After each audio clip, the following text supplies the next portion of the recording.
Paula Abdul ain't shit now. One thing, Paula Abdul ain't shit. Mommy, that girl is singing off key on the record. Yeah, but the people are buying it, right? Cause she got a image that we all know ain't really true.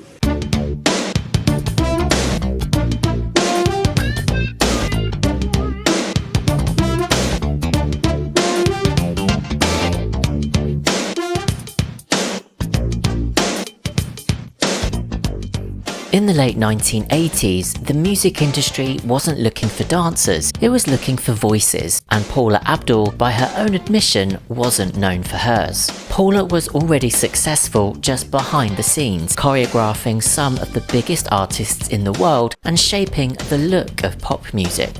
Then, against all odds, she released an album that barely charted, earned lukewarm reviews, and was quickly written off as a commercial misfire.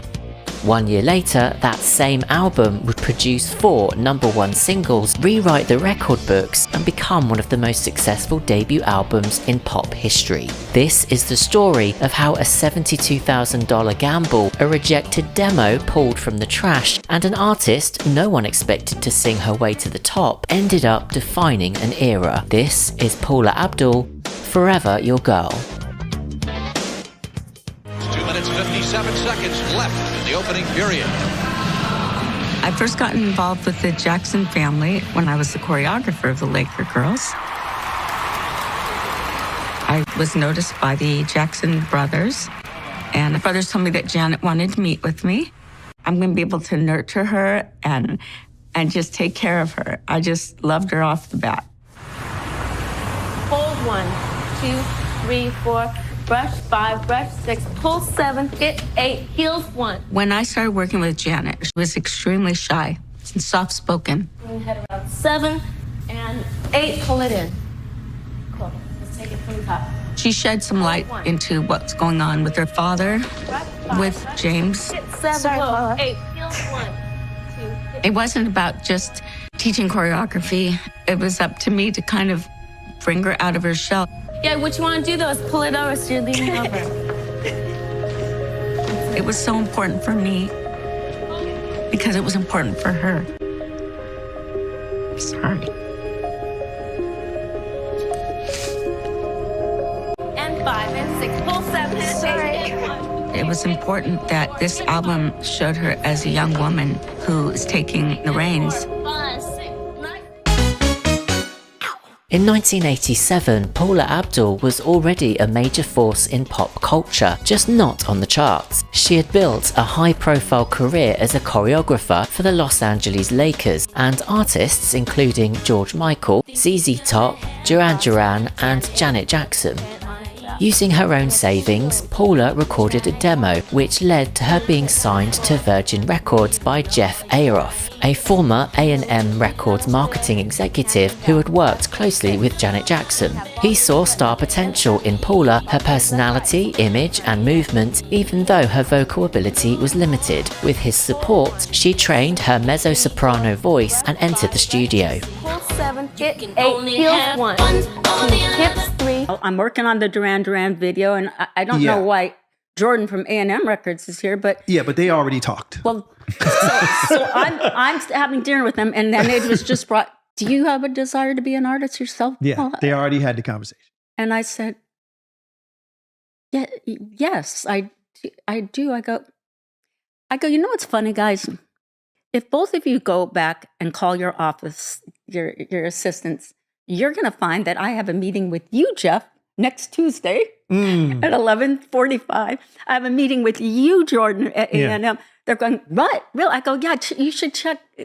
That was all kismet, but Paula, they already had your marketing plan. Yeah, that was like a parallel track. They already had your marketing plans. But the thing is that unknowingly, so did I. That's what I'm saying. It was a parallel track. Right. You guys were Parallel both. track. Yes. And the thing is, I said, guys, I have a demo in my purse. Well, hunky dory. I go, really? We just so happen to have a budget. So this is the funniest thing. I Want go, one? You know what I'm saying? Like, well, they said, Jeff says, we're both leaving our respective companies and forming a company with Richard Branson, and it's going to be called Virgin Records America. I've heard of that place. So were you the first artist signed to Virgin? So you ready for this? So I said, great, after dinner, let's go in the car and I'll play my demo for you. They go, no, we don't do that. We're not going to listen to it in front of you. I said, guys, we're friends. You can tell me it sucks. It's fine. Right. And they go, not doing it. But I said, okay. I go, just remember, I now can cross you two off my list. And I go, but I still have Irving A song. and so the funny thing is the very next day, when I was leaving, I was at JFK, I was flying back home to LA. They called me, they said, you don't have any meetings with anyone else. They go, we're interested in signing it. What did I tell you? They already had the budget. Like they already had the conversation. If those two guys come together. Yeah. They're not having casual dinners. Yeah, that's not a casual dinner. They already talked about you. It's the craziest thing, though, guys. I was one of the first 4 signings when Virgin Records was a studio apartment on Sunset and Doheny. Insane. And there were there were 2 employees. That's it. And it was a studio apartment. And now, I know I'm not the obvious choice. They listened to my demos. They said, we want to sign you. And Richard Branson said, we're an artsy label, Paula. And maybe we'll form a dance label for you, whatever. I said, I'm used to this. So they're going to, it's the way I come up. They're going to throw me up in the air, and if I stick to a wall, great. Yeah. If I don't and I fall on my butt, that's fine too. Right. So you can only imagine that the budget they gave me was not a healthy budget. Sure. Okay. Sure. They signed. They gave you the tax write-off budget. Yes. They signed exactly. Who else was signed at the time? I'm going to tell you right now. A group called the Cutting Crew that sold like 250,000 albums, maybe 500,000. Never heard of him. Sean? An artist named Steve Winwood, that we, of course. Heard of him. With the caveat, you have to choreograph his first single. Already giving you more. So I ended up choreographing Roll With It. Okay.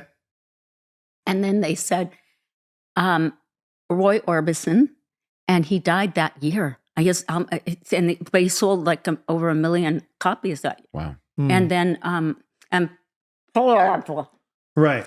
I was given practically 0 budget. And, back in the day, it was expensive to cut an album. If you wanted a C-level producer, you're talking at least close to $100,000 to come on your record. And you're talking points, royalties, and production costs going into the studio, engineers, you name it.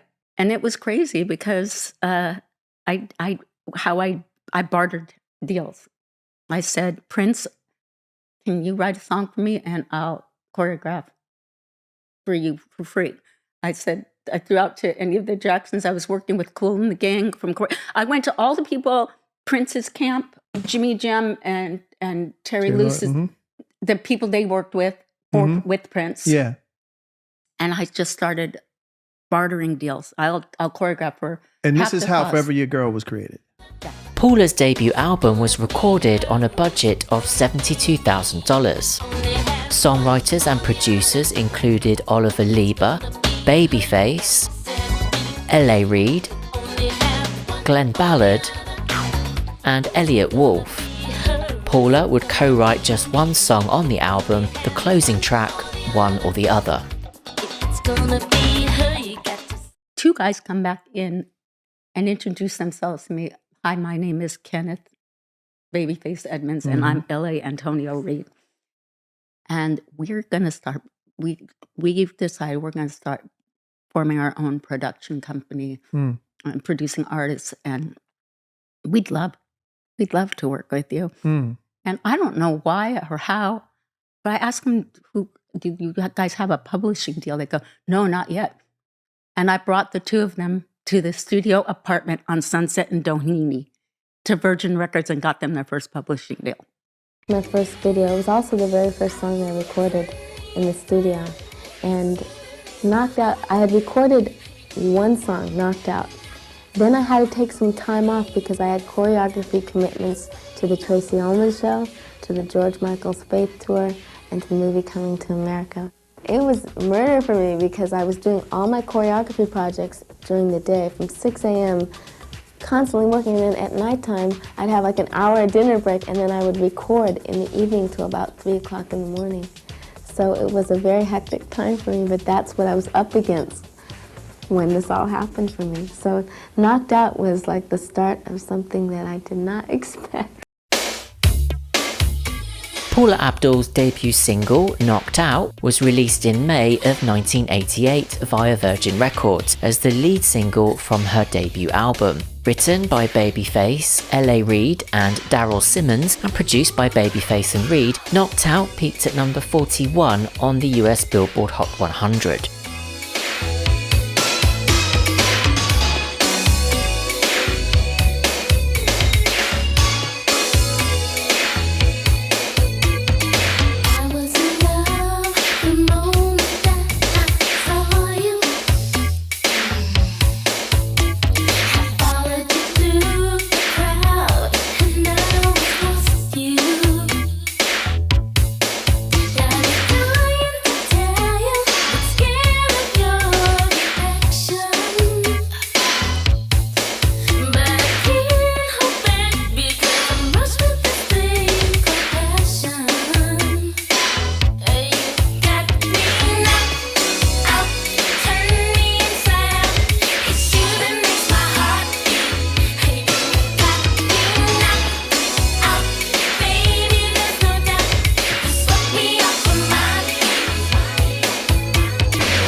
The debut album, Forever Your Girl, was released on the 13th of June 1988 and initially went almost unnoticed. Critics were lukewarm, describing it as predictable dance pop laced with filler material. Commercially, the album stalled at number 184 on the Billboard 200 and was quickly labelled a potential flop.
The Way That You Love Me, that was my first video that I worked with David Fincher. The two of us together have a really wonderful chemistry. I trust him very much. He understands conceptually what I want to put across. David came up with the idea of using a lot of product shots and incorporating that as the opposition of what I'm trying to sing about. You know, showing that it's not the material things. It's the way that you love me. Honey, I ain't impressed with your material The second single, It's Just the Way That You Love Me, written and produced by Oliver Lieber, was released in remixed form on the 2nd of August 1988. The parentheses were added to avoid confusion with Karen White's The Way You Love Me, which was another song popular at the same time. The single peaked at just number 88 on the Billboard Hot 100 and appeared to stall Paula's momentum entirely.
Straight Up was never, my record label never was, Virgin Records was not interested in releasing it as a single. What? And the craziest story is how Straight Up came about was my mom worked for the prolific writer, producer, director Billy Wilder, who discovered Marilyn Monroe, and this Academy Award-winning director. And one day she said to Billy, because Billy was going to mentor me to be a director, and I said, we have to put a pin in it because I think I'm being signed to a record deal.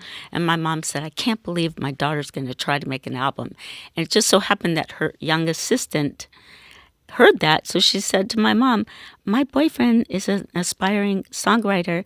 Can I submit some demos for her? My mom said, I guess. Who's he written for? She goes, nobody. He's studying to be a nuclear physicist. Oh my God. And it was this guy named Elliot Wolf. And then the next day, my mom called me up hysterically laughing, saying that she doesn't know what she's going to tell her assistant because she just heard the worst sounding piece of crap she's ever heard. And she says, you're going to die. And I came over for dinner that night and we listened to it. And it was like an 8-track demo, like plunked on a computer. And this guy was singing notes, like he was creating his own notes. It was so poorly, like it sounded terrible. And we were crying, laughing. And my mom threw it in the trash can. And then I dug it back out, saying there's something there with this song. You know, maybe I'll get to demo it before I play it for my label presidents at Virgin Records. But we didn't have time because I was already like pretty much 99% done with my album. And I convinced them to, please, I've come in on budget. I really believe in this song.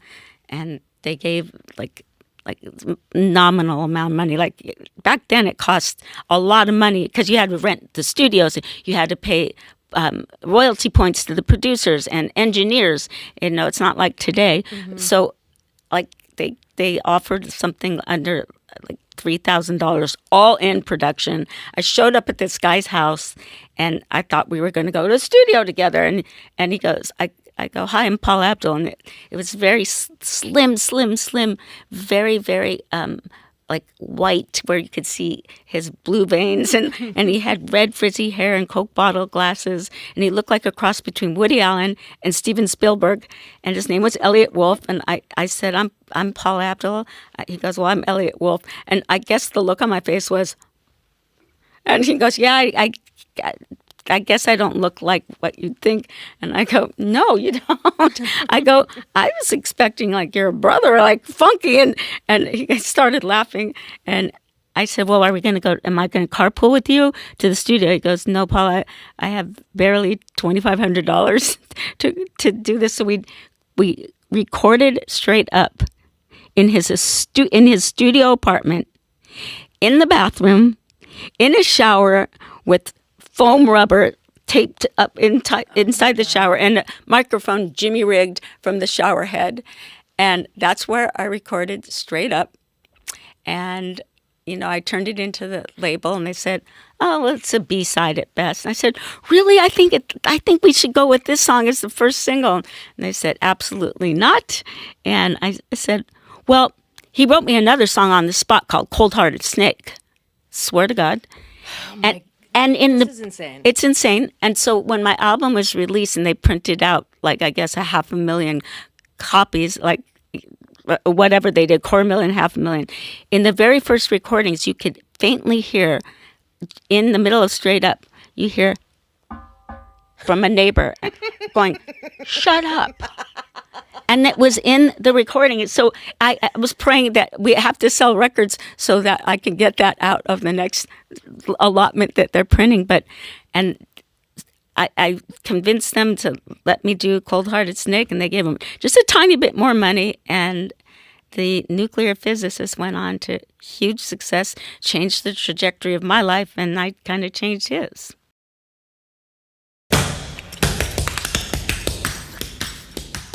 Everything changed with the third single. Straight Up, written and produced by Elliot Wolf, was released on the 22nd of November 1988. Virgin Records initially rejected the song, but Paula struck a deal. She would record 2 songs the label wanted if they let her record Straight Up. By February 1989, Straight Up reached number 1 on the Billboard Hot 100. The song became her biggest international hit, reaching the top 10 in at least 16 countries, including number 1 in Norway. It would hit number 2 in Canada, Greece, Luxembourg, the Netherlands and Sweden, and number 3 in Denmark, Switzerland, the UK and West Germany, as well as number 5 in Belgium and Finland, number 6 in Ireland and New Zealand, and number 8 in Austria. Some information, please. Straight up now, tell me, do you really wanna love me forever? Or am I caught in a hit and run? Straight Up was certified 2 times platinum in the US for sales of 2 million copies. The song earned critical praise and Paula's first Grammy nomination for Best Female Pop Vocal Performance in 1990. Its music video, directed by David Fincher, earned 6 nominations at the 1989 MTV Video Music Awards. I keep getting chills when I think your love is true. I've been fooled before, wouldn't like to get my love caught in the slamming door. How about some information, please? Straight up now, tell me, do you really wanna love me forever? Am I caught in a hit and run? Straight up now, tell me, is it gonna be you?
when Straight Up first went #1, I was so sick in bed with 103 fever.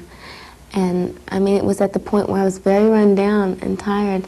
And I remember the record company calling me up and saying, "You just received a #1 record. You have the #1 record in the country, Straight Up." And I could barely speak. I was going, "Oh my God, I'm so happy." I'm driving it, and Straight Up is now #1 single. We are driving. My sister and I are getting our nails done on Sunset at Jessica Nail Salon. We are passing right at a light before Tower Records. My sister goes, "Oh my God, the whole side of the wall is my album." I'd never seen anything like that.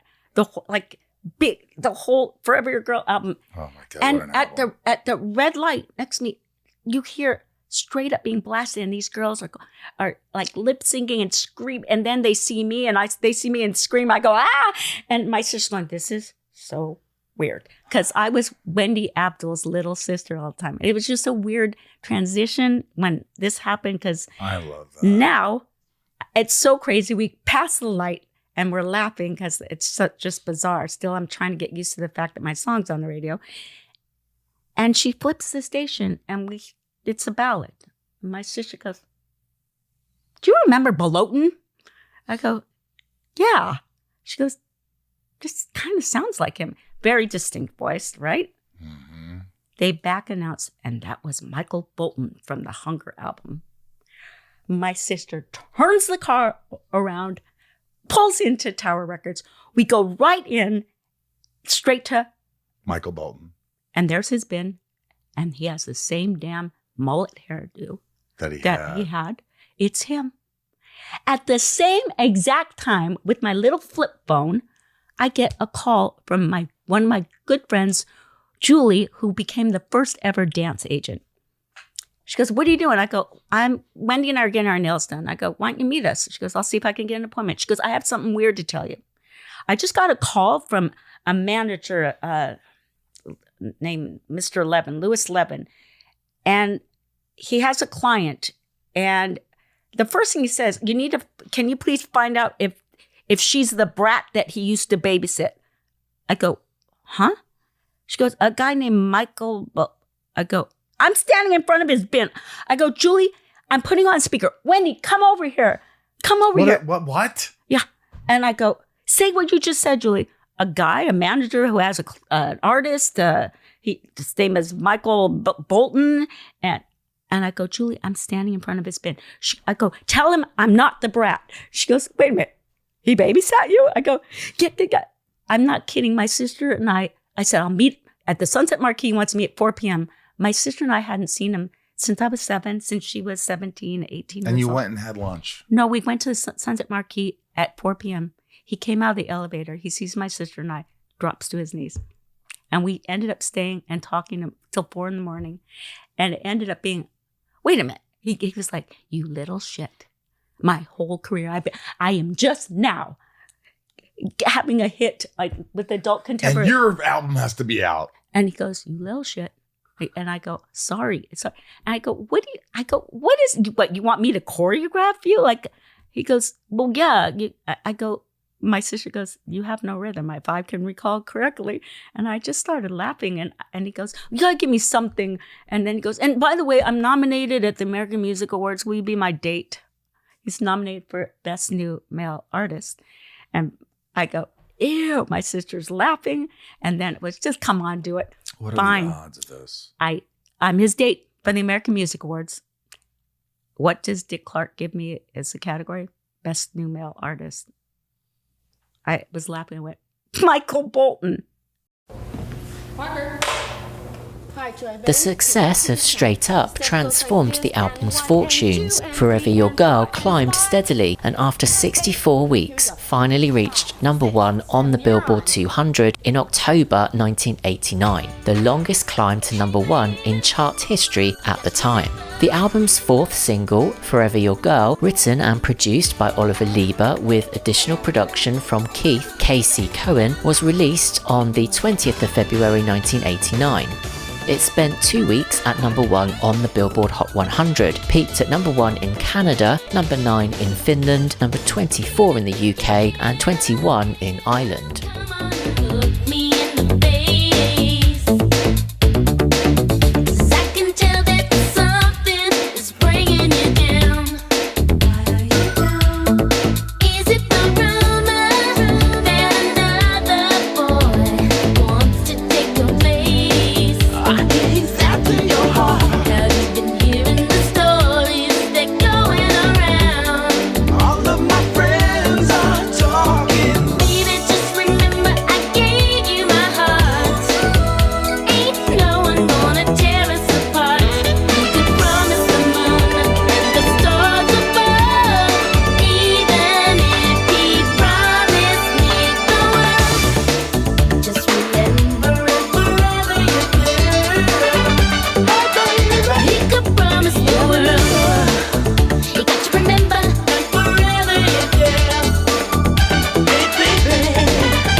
Yeah, but places like this look great on film. We're not shooting here, this is just a rehearsal. So have you even seen this dance? Next came Cold Hearted, released on the 2nd of June 1989. Written and co-produced by Elliot Wolf, the song topped the Billboard Hot 100, becoming Paula's third US #1 single and reached #2 in Canada. In the UK, it would only peak at number 46.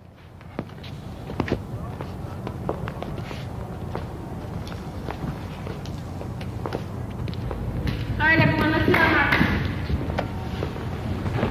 Get it, Chuck. This better be good.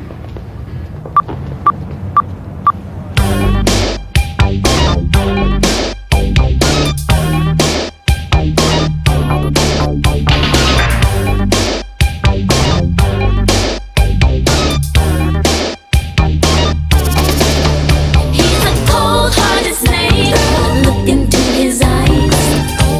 Uh-oh, he's been telling lies. He's a lover boy at play. He don't play by rules. Oh, girl, don't play the fool now. You're the one giving up the love anytime he needs it. But you turn your back and then he's off and running with the crowd. You're the one to sacrifice anything to please him. Do you really think he thinks about you when he's out? He's a cold-hearted snake. Look into his eyes. Uh-oh, he's been telling lies. He's a lover boy at play. He don't play by rules. Girl, don't play the fool now. It was only late last night. He was out there sneaking. Then he called you up to check that you were waiting by the phone. All the world's a candy store. He's been trick-or-treating. When it comes to true love, girl, with him there's no one home. He's a cold-hearted snake. Look into his eyes. Uh-oh, he's been telling lies. He's a lover boy at play. He don't play by rules. Girl, don't play the fool now.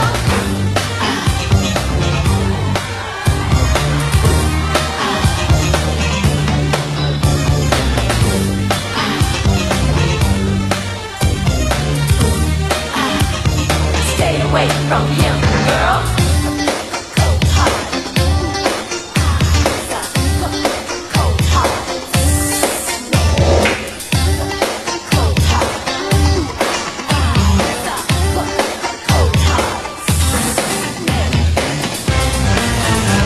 You could find somebody that's girl. You could only make her cry.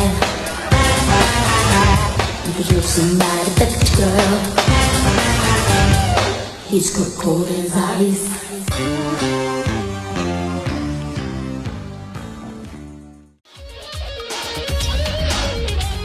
Following 3 consecutive chart-topping singles, The Way That You Love Me was re-released in its original version on the 15th of September 1989. It would peak at number 3 on the Billboard Hot 100 and became Paula's longest charting single, though it had little international impact. The French Riviera. You know I'd rather stay home. In the Bahamas, it ain't Monaco. Honey, I ain't impressed with all the places we go. The way that you love me, it ain't the money. The way that you love me, or the diamond ring. The way that you love me, ain't what you find is strange. The way that you love me. Here's little album, you sure gonna like it. Full of hits, they're playing it cool. Forever your girl, Paula Abdul. Straight up now, tell me, do you really wanna love me forever? It's just the way that you love me. It's #1 album that's hotter than hot, including opposites attract. We come together 'cause opposites attract. It's out there. Paula Abdul, Forever Your Girl. Growing up watching MGM musicals, and the first thing I saw when I was 4 was Singing in the Rain. Mm-hmm. And I apparently walked up to the TV set and said, I'm going to be Hitler like him. Mm. And I was able to, all these years later when Forever Your Girl came out, the last song that was released was never supposed to be a release. I already had 4 number ones. Yeah. It was time to go back into the studio and make another album. But I had the song Opposites Attract that lent itself to a duet and Gene Kelly, I danced with animation. He danced with a little mouse. So I said, I want to do a cat. Right. An animated cat. And I knew exactly how I wanted it to look and everything. But I told the record label I would love to do this. And they go, no. You are on the brink of like being so oversaturated at radio that people are going to. I go, okay, guys, Nas is single. It's okay, Nas is single, but I have to do a video and I have to create the animated cat and I have to give it as a gift to the man that made me crazy about music and dance. Yeah. And I got to, I said, I just want to do a long form video then. And they said no. So yeah, I spent a little of my own money saved from choreography. And I was able to do a pencil sketch test and they loved it. And when when the whole video was done, they go, we're going to release it as another single, which smart. That song at the end sold 8 million more copies. That one. But I met Gene Kelly and I always believe that when you can operate from passion and also pay respect to the pioneers who led the way for That's you. right. But, gifts, it's my parents taught me, if you walk in gratitude, miracles happen. 100%. And I was able to meet my idol based on me sticking to, I'm still going to do a video and gift it to him. Yeah. Because he danced with, the little mouse on Anchors Away. Yeah. And then I ended up being able to meet him. Wow. And we became friends. That's awesome. But I always wanted to do a video that would mix live action and animation, dancing. And I wanted to create a character that could be my sidekick, my partner in crime. I wanted a real hip street cat that could sing, dance, and rap. So I worked with incredible animators and directors, Michael Patterson and Candice Reckinger, and we just researched all different types of characteristics that we wanted, and they helped me come up with Scat Cat. It just was such a wonderful process, and I had so much fun. It was my first taste of what it was like to shoot Roger Rabbit, because I was dancing with nothing and I was reacting to nothing, and they were animating this character in afterwards. We come together, 'cause opposites attract.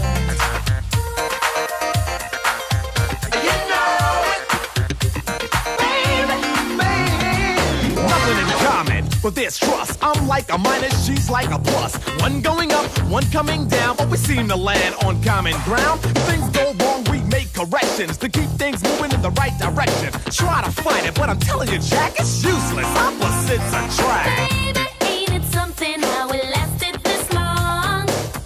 Are you and me proving everyone wrong? I don't think we'll ever get our differences patched. I don't really matter, 'cause we're perfectly matched. I take 2 steps forward, I'll take 2 steps back. we come together, 'Cause opposites attract, and you know, it ain't fiction, just a natural fact. we come together, 'cause opposites attract. 2 steps forward, 2 steps back. we come together, 'cause opposites attract, and you know, it ain't fiction, just a natural fact. we come together, 'cause The sixth and final single, Opposites Attract, was released on the 17th of November 1989. Written and produced by Oliver Lieber, the track featured additional vocals from Bruce DeShazer and Marv Gunn, known collectively as the Wild Pair. On the 10th of February 1990, the song would reach number 1 on the Billboard Hot 100, where it remained for 3 weeks. This made Paula Abdul the first female artist to score 4 number 1 singles from a debut album, and only the 4th artist in music history to achieve 4 number 1 hits from a single album, following Whitney Houston, George Michael, and Michael Jackson. She was also the 2nd artist ever to do so from a debut album after George Michael. Opposites Attract also topped the charts in Australia and Canada and peaked at number 2 in the UK and number 8 in Ireland.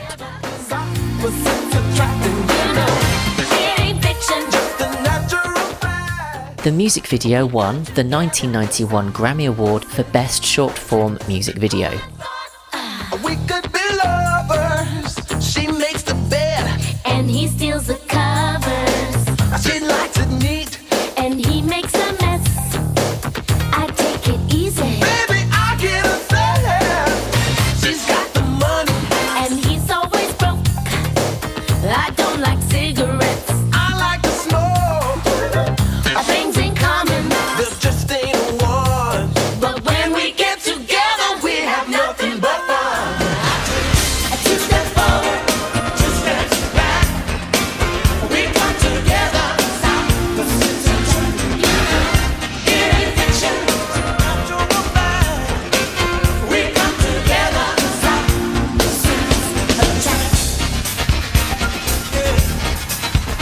You know it. Nothing in common, but there's trust. I'm like a minus, she's like a plus.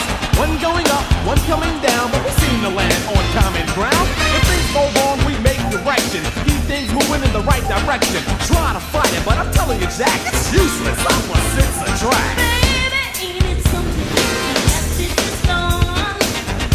You need to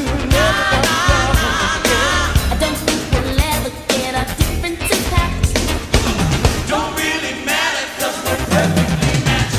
I take 2 steps forward, 2 steps back. We come together. It's opposites attract. It ain't fiction. It's the natural fact. We come together. It's opposites attract. 2 steps forward, 2 steps back. We come together. It's opposites attract. It ain't fiction. Natural fact. We come together. It's opposites attract. 2 steps forward, 2 steps back. 2 steps back. It's opposites attract. Come on, Sky Cat, show me stuff! It's a fact. It's a fact. We come together. It's opposites. It's opposites. Hey, Sky Cat, show me how to dance! 2 steps back. 2 steps back. Opposites attract. Is that all you know how to do?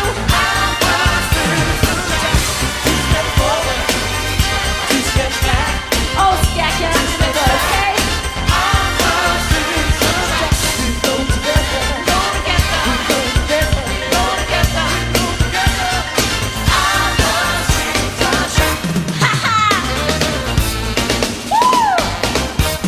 Oh, Sky Cat, I'm sorry. Sorry.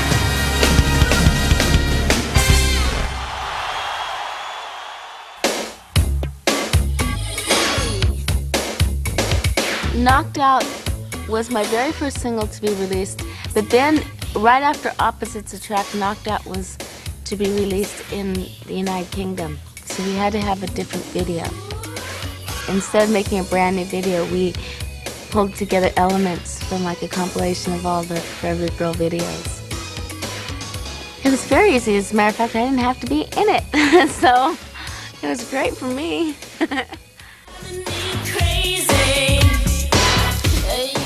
Knocked Out was re-released to US radio in May 1990 following a UK and European reissue. A Shep Pettibone remix would reach number 21 in the UK and number 17 in Ireland.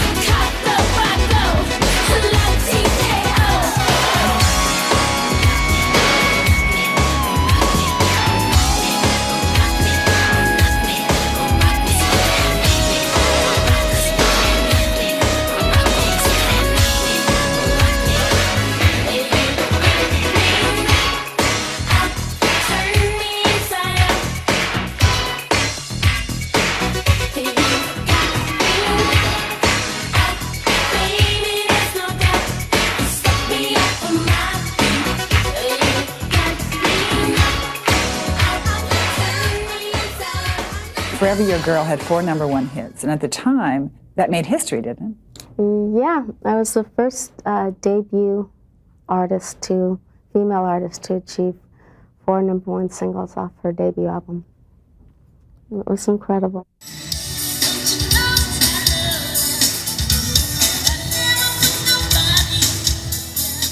Forever Your Girl became one of the most successful debut albums of all time, selling 7 million copies in the US and over 12 million copies worldwide. It produced 4 #1 singles, a record-breaking achievement.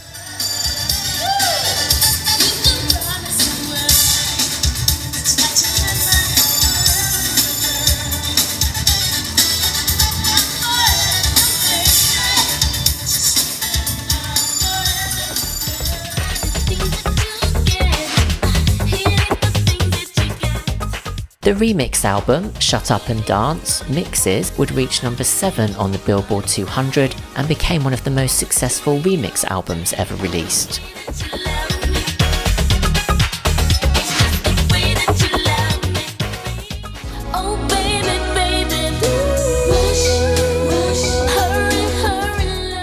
Paula followed with Spellbound, which topped the US Billboard 200 and produced 2 additional #1 singles. The album would sell around 7 million copies worldwide.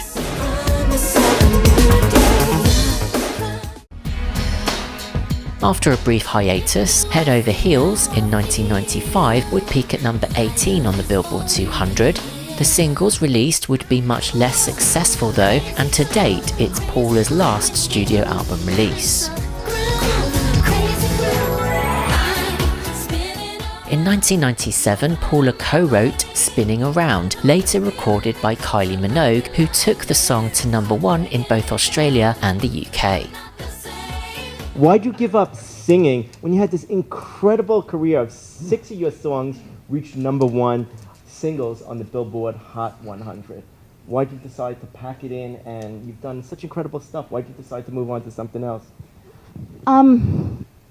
Nothing was by design. A lot of people, I didn't tell people I was going through some tremendous hard times with my health. Started when I was a cheerleader, being dropped. I had a lot of injuries. Then going on to become a choreographer and doing things that, to raise the bar and do dance moves that, the body isn't, when you're injured, you're not supposed to do. And mixed with a few car accidents where I was hit really hard, I started developing spinal cord problems. And while I was on tour, I was in a 7-seater jet, and I faced a crash landing.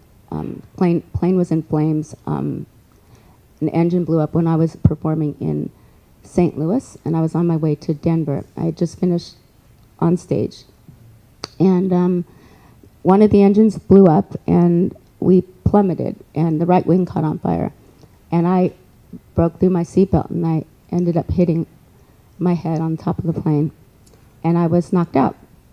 And when I came to, the whole plane was in flames, and the pilot was knocked out. And the co-pilot was able to crash land us in a cornfield. I don't remember much of it, but I do remember that people were bloodied up. I had my manager and tour manager and tour accountant. I had my hair and makeup artist on the plane. And it was one of those things that I was so afraid to let anybody know I hurt myself. And I'm so strong that way, that I'm stubborn, that I can get over it because I have a high tolerance for pain. But the truth of the matter is I worked so hard by myself to get my career where it was. And I was too afraid to let people know that I was hurting. And I thought if I will it, the pain will go away, and I don't want anyone to count me out. And what ended up happening was the worst fears happened. I started getting paralysis on my right side, and I was sidelined. I ended up leaving my career, and I left for 6.5 years and went through cervical spinal surgery after another. I have 15 cervical spinal surgeries, all cut from the front, anterior, and I have plates in my neck from C23 all the way down to C7T1, and none of them were successful until the last one that was successful was almost 4 years ago. And what happened during that time was a real difficult. It was very difficult because it was complicated pain. I would have surgery after surgery, and no neurosurgeon, no doctor could explain to me why I'm not feeling better.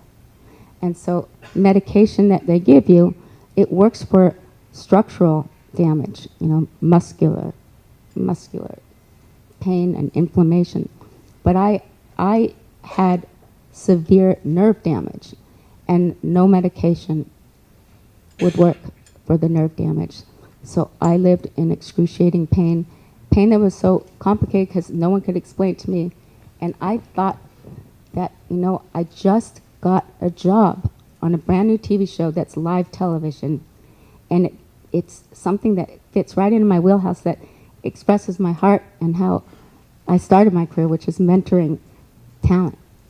And it was American Idol. And I knew that I was so lucky to get this job because no one knows that I'm going through this, and it's the one area that I could divert the pain and the energy that goes into trying to fight pain, and I could place it in another area that I have love for, and I could at least get through that because I'm strong that way. But I didn't tell people, and I developed a very really just a debilitating pain disease called RSD, reflex sympathetic dystrophy, and it changes your life. And I thought I would be really brave. I didn't want to lose my TV job because it was the only thing I could count on, that I knew I could at least put my energy there, and it saved me. But by me thinking I'm being brave and that I could mask the pain. Was it the bobcat or the fox? No. It was a cat. Cat. Whatever. So I'm ready, guys. In 2002, Paula became a judge on American Idol, earning praise for her compassion and mentorship. Tears to your eyes, and all that surrounds my career just took off, and I was constantly running to play catch-up. I learned that if you neglect your career for 1 minute, it's going without you, and either you better catch up or say goodbye.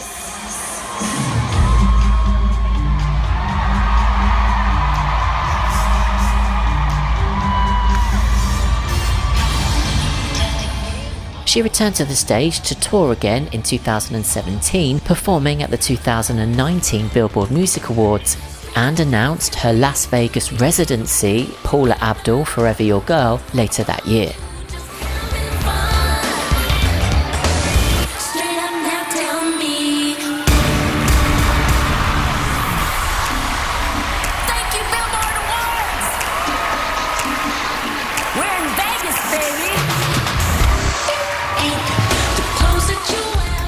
From choreographer to chart topper, Paula Abdul's debut album didn't just defy expectations, it rewrote the rules. Would you like to see Paula release new music? What are your favourite memories of Forever Your Girl, and what's your favourite Paula Abdul song? Let me know in the comments.